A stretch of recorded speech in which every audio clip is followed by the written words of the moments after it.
Hi, this is my demonstration of the difference between type 1 diabetes, type 2 diabetes, and a normal functioning human body.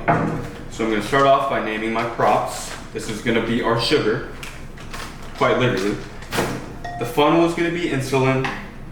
These are going to be muscle cells. The water bottle is a muscle cell, and this is going to be the rest of the body or the bloodstream.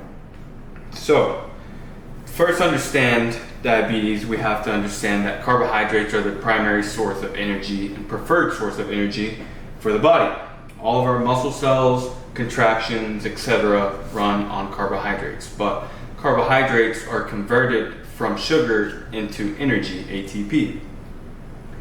So to understand how that step happens, we have to understand what would happen if we ate a piece of candy. So if we have sugar and our body senses that there is sugar, the pancreas puts out a hormone called insulin. The insulin helps us basically absorb and utilize that sugar or glucose and puts it in the cell so we can convert it into energy. So I eat a piece of candy, insulin comes from the pancreas and helps this blood sugar or this sugar go into the bottle. That's what happens with most cases. Well, if we're compromised due to lifestyle factors, age, physical activity levels, all these things that contribute to getting type 2 diabetes are mostly lifestyle factors, which some can be genetic, but that's why you can be diagnosed with type 2 diabetes basically at any point in your life.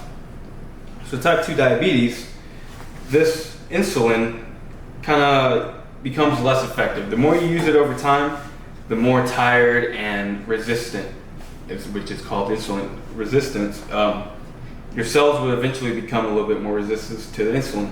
So with a individual with type 2 diabetes, their insulin kind of looks a little bit like this. When they eat their sugar or carbohydrates, bread, rice, whatever it may be, the sugar goes kind of everywhere except in the cell where it's supposed to be.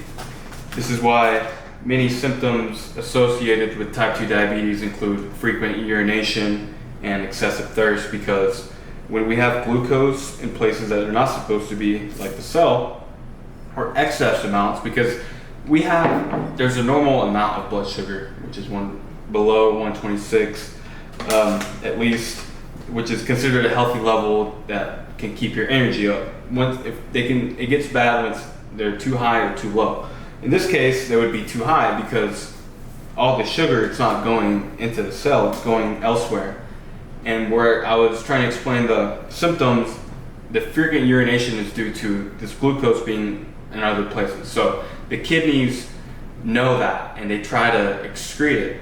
A quick fun fact is that one of the first diagnoses of diabetes was recorded in the Egyptian times because a physician noticed that when some individuals would urinate, that ants would be really attracted to it, and I'm pretty sure they tasted the urine, and there was reports that it was sweet. So that's just clear evidence of diabetes.